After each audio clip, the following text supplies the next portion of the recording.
Yo, para Wibu Nolep. Aduh gimana nih kabarnya kan?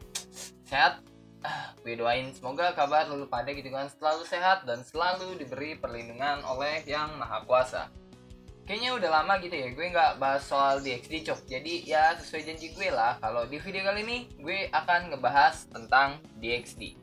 Ya mungkin banyak gitu ya dari lulu pada yang nungguin pembahasan DXD. Ya wajar aja sih gitu kan. Konten utama gue kan DXD dan kebanyakan dari lu pasti juga ngesubrek gue karena DXD juga. Dan di pembahasan DXD kali ini yang mau gue bahas adalah 10 member terkuat tim DXD. Tapi menurut versi gue. Karena belum ada konfirmasi langsung dari Ishibumi Sensei tentang member terkuat di tim DXD. Oke lah, cukup untuk bacotnya gitu ya. Kita langsung ya ke pembahasannya. Di peringkat 10 menurut gue adalah Lavinia Reni. Buat yang peringkat 10 ini sebenarnya banyak gitu kan kandidatnya buat gue pribadi selain Reni. Tapi setelah gue lihat, Reni yang paling cocok untuk menduduki peringkat 10. Dia tidak hanya pemegang Secret Gear Longinus, tapi juga keturunan penyihir, serta Reni adalah penyihir berbakat. Itu dikatakan bahkan sebelum seri DXD dimulai. Jadi waktu masih berada di seri Slashdog. Selain soal kemampuan, Reni juga punya pengalaman yang sangat luas gitu kan. Sebagai anggota dari tim Slashdog yang sejak awal lawan mereka adalah Evil God gitu, jadi wajar menurut gue kalau Reni itu punya pengalaman yang luas. Walaupun gitu kan pada awalnya atau pada awal saat dia melawan Evil God, Reni nyaris mati. Kalau kita bandingin kekuatan Reni dengan Rias atau Akeno, maka perbandingannya cukup jauh gitu kan. Bisa gue bilang malah perbandingan mereka tuh nggak balance gitu. Antara kayak lu ngebandingin apel sama lu ngebandingin jeruk, itu kagak ada kaitannya gitu loh.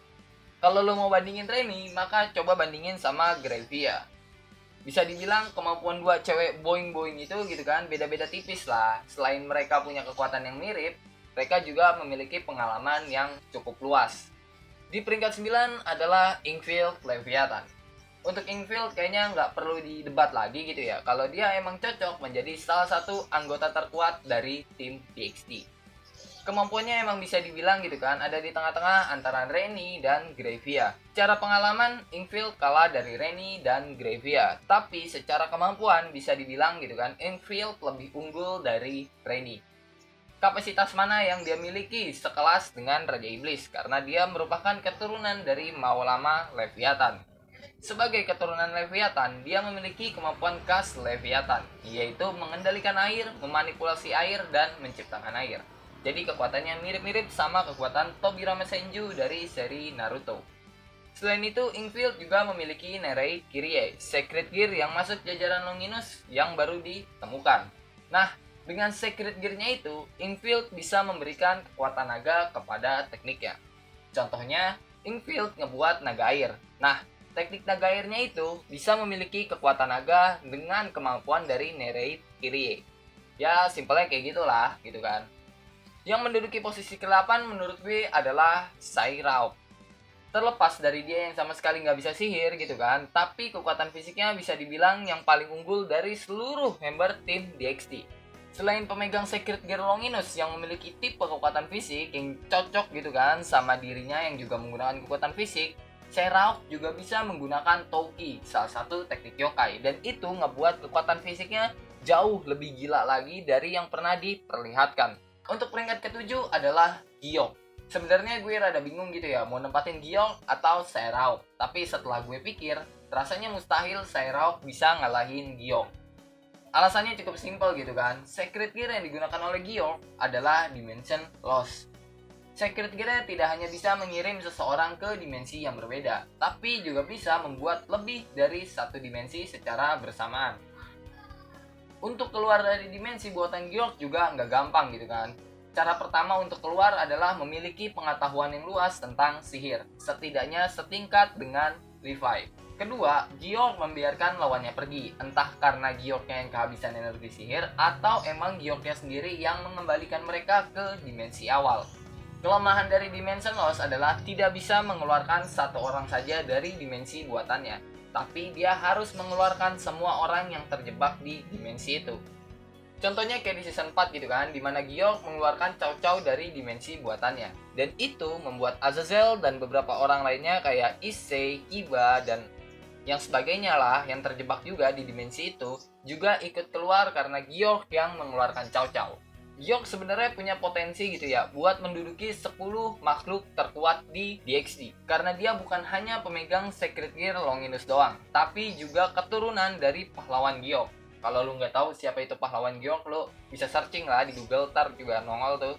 Kemampuan sihir dari Giok juga bahkan dikatakan setingkat dengan Levi yang katanya penyihir terkuat.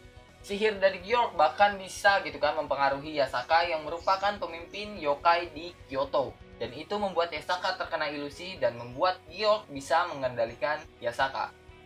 Lu pada inget kan, Yasaka lepas kendali dan jadi Kyuubi di season 4. Nah, itu semua karena ulahnya Giok yang memberikan pengaruh kepada Yasaka. Untuk peringkat 6, dia adalah Leonardo. Kalau yang satu ini udah jelas pasti masuk sebagai member terkuat di tim DxD. Sebenarnya gue bingung gitu ya, tadinya mau nempatin Leonardo di posisi keempat, kelima, atau keenam. Tapi pas gue lihat lagi gitu kan, Leonardo lebih pantas masuk di peringkat 6. Dia tidak memiliki kemampuan lain selain dengan Secret Gear-nya. Itu yang ngebuat Leonardo nggak bisa masuk jajaran 5 besar member terkuat tim DxD. Kemampuan Secret Gear Leonardo masuk kategori bencana kelas dunia. Dia nggak cuma bisa gitu kan ngancurin satu negara. Satu dunia juga mungkin bisa dihancurin sama Leonardo. Apalagi Leonardo belum mencapai tahap akhir dari penggunaan Secret Gear-nya. Di volume 11 dan 12 gitu kan, Hero Faction menginvasi Underworld. Dan bisa dibilang yang ngobrak-ngabrik Underworld itu 80% berkat balance breaker dari Leonardo. Bayangin aja gitu ya, ultimate kelas devil kayak Gravy aja nggak bisa 1 lawan 1 sama monster yang dibuat sama Leonardo di mode balance breakernya. Issei yang udah punya kekuatan office dan Great Red gitu kan, masih harus dibantu sama Great Red juga buat mengalahkan monster yang dibuat sama Leonardo. Ya dari fakta itu harusnya lu pada tau lah gitu kan, kekuatan balance breaker dari Secret Gear Leonardo itu sekuat apa gitu kan. Apalagi itu belum mencapai tahap akhir. Kalau udah di tahap akhir gue nggak tahu gitu kan bisa sekuat apa itu monster-monster summonnya si Leonardo. Untuk peringkat 5 adalah Cao Cao. Pemimpin dari Hero Faction ini udah pasti masuk di kategori 5 besar. Ya gimana enggak gitu ya, dia adalah keturunan Cao Cao generasi pertama yang hidup di zaman dinasti. Ditambah, dia juga pemegang True Longinus yang merupakan Secret Gear terkuat. Belum masuk mode balance breaker aja gitu kan, True Longinus bisa ngebunuh high class devil sekelas Razer, Ravel, Sona, bahkan Rias pakai kekuatan cahaya dari True Longinus. Di mode balance breaker, Cao Cao punya 7 kekuatan tambahan. Itu belum termasuk kekuatan cahaya True Longinus dan kekuatan murni dari Cao Cao. Jadi kekuatan dari True Longinus jadi ada 8, dengan 7 kekuatan dari balance breakernya dan 1 kekuatan cahaya. Sejak awal kemunculannya Cao Cao tuh udah OP gitu ya. Ya gimana nggak OP coba. Waktu pertama kali muncul, dia langsung lawan Azazel yang masih memegang Secret Gear Fafnir. Dan Cao Cao bahkan baru menggunakan kekuatan fisiknya sama kekuatan cahaya True Longinus. Tapi Cao Cao bisa seimbang sama Azazel yang pakai mode balance breaker dari Secret Gear Fafnir. Dan yang gue jelasin tadi gitu ya, inget ya kekuatan fisik gitu. Jadi Cao Cao belum pakai sihirnya waktu melawan Azazel. Selain itu, semua kekuatan fisiknya gitu kan, mulai dari pukulan, tendangan, kecepatan, dan yang masih berkaitan sama kekuatan fisik, udah mencapai tahap melampaui batas normal makhluk supernatural. Jadi kekuatan fisiknya itu ada di atas Issei. Sayangnya gitu ya, Cao Cao harus kalah gitu sama Issei di volume 12 karena kehokian si Issei gitu ya. Mulai dari Great Red yang lewat secara nggak sengaja, Office yang berhasil kabur, sampai darah Samael yang nggak sengaja dipungut sama Issei gitu kan. Terus ditambah juga True Idea, teknik terakhir dari True Longinus, lebih memilih impian Issei untuk menjadi Raja Harem dibanding impiannya Cao Cao atau ambisinya Cao Cao. Ya kalau seandainya gitu ya, Tuhan di DxD nggak mati, hal kayak gitu nggak mungkin terjadi gitu kan. Karena gitu, izin dari True Longinus sebenarnya bukan dari True Longinus itu sendiri, melainkan dari Tuhan gitu. Untuk peringkat 4, dia adalah Dulio Gesualdo. Sejak awal dia direinkarnasi jadi malaikat aja udah langsung punya 10 sayap. yang menandakan kalau Dulio itu setingkat dengan Archangel atau Demon Lord. Vali aja yang merupakan keturunan Lucifer gitu kan cuma punya 8 sayap. Lah ini Dulio gitu kan yang cuma malaikat reinkarnasi punya 10 sayap, cuk. Ya mending gitu ya pakai proses gitu. Ini kagak ada prosesnya, tiba-tiba direinkarnasi terus langsung punya plus 10 sayap. Kan anjing gitu. Ya mungkin itu juga berkat secret gear-nya juga gitu kan. Tapi terlepas dari Zenith Tempest sebagai secret gear-nya, Dulio emang dari awal udah kuat gitu kan. Zenith Tempest tidak memiliki kekuatan cahaya, tapi Dulio mampu membuat ribuan tombak cahaya dalam sekejap dari kekuatan malaikatnya. Dan hal itu harusnya sudah membuktikan gitu ya kalau kekuatan Dulio itu emang gila gitu kan. Ya gue belum tahu ya apa malaikat iblis dan malaikat jatuh itu bisa punya lebih dari 10 sayap apa enggak. Tapi kalau nggak bisa lebih dari itu gitu kan, berarti sayap Dulio harusnya lebih dari itu. Karena menurut gue kekuatan Dulio yang udah kayak gitu masih punya 10 sayap itu sesuatu yang nggak logis gitu kan. Kekuatan Dulio bisa dibilang gitu kan masuk kategori bencana kelas dunia. Dia bisa ngancurin satu negara dalam hitungan detik kalau dia sendiri mau gitu. Cuma modal kekuatan malaikatnya doang, tanpa kekuatan secret gear-nya. Ya, tapi walaupun Dulio itu punya kekuatan yang gila gitu kan, tapi dia nggak kayak kebanyakan orang kuat di DxD yang suka gelut gitu ya, atau suka ngeherem gitu. Dulio lebih suka berpetualang mencari makanan enak buat dibagikan ke panti asuhan. Udah malaikat, hatinya malaikat juga gitu kan, ya mirip gua lah. Nah, yang di peringkat 3 adalah yokai yang jadi Buddha. Buat urutan ketiga ini gue nggak bisa nentuin gitu kan, mereka semua berada di posisi mana buat per karakternya.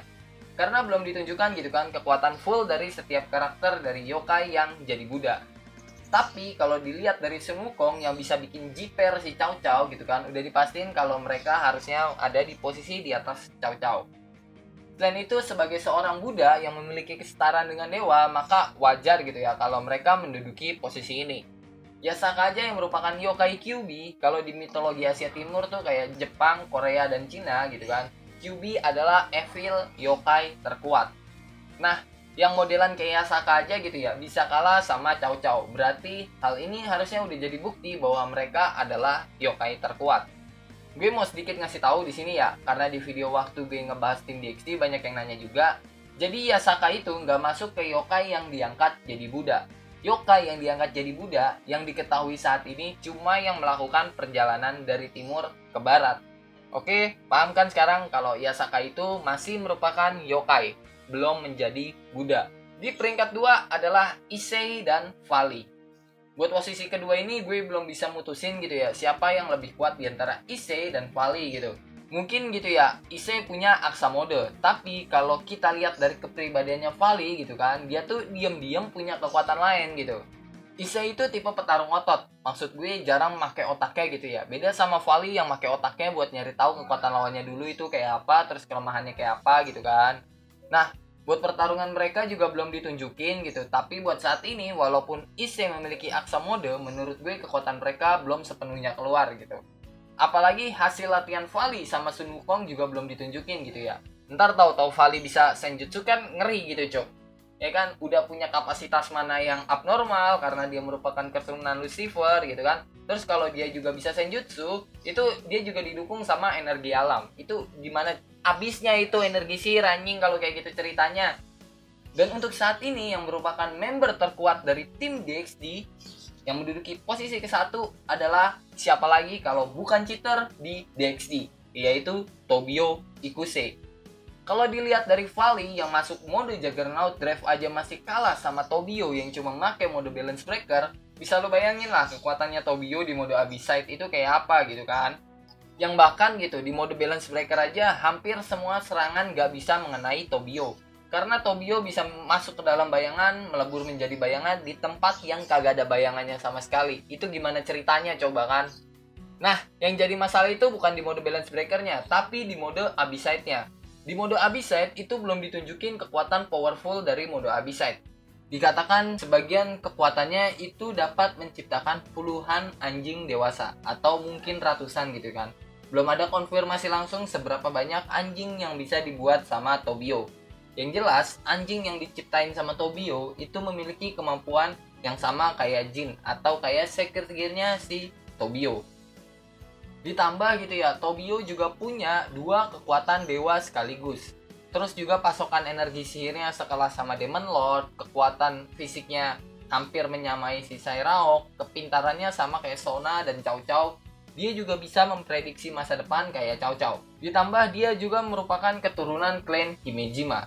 Dan buat lo gitu ya, yang kemarin pada bilang Tobio itu malaikat jatuh, itu salah cuk. Tobio itu merupakan manusia tulen, keturunan murni manusia, dan dia dicap sebagai manusia terkuat.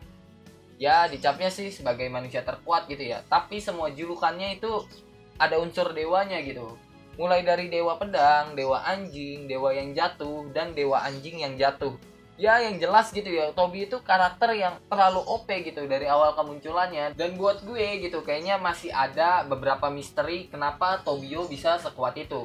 Karena ciri khas dari isi Bumi Sensei itu, setiap karakter kuat pasti ada alasannya gitu. Kayak Valley, terus Sun Wukong, Sir Z, Cao Cao, dan beberapa karakter lainnya gitu kan, yang merupakan karakter-karakter OP sejak awal kemunculannya. Itu ada misterinya gitu, yang mulai dari Cao Cao gitu kan, yang lu tahu sendiri masa lalunya lah kayak apa gitu, yang kelam.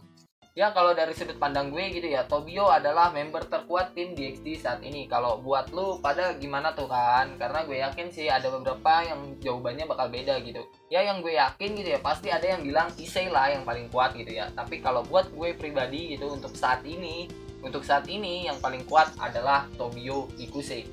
Oke, mungkin cukup sekian gitu ya untuk video kali ini. Ya, kalau lu punya pendapat, pertanyaan, saran, dan yang lainnya gitu, atau bacotan-bacotan gak penting kalian juga bisa tulis di kolom komentar. Jangan lupa like video ini, subscribe channel ini, and share video ini ke teman-teman kalian, sahabat kalian, kerabat kalian, atau ke siapapun orang yang kalian kenal.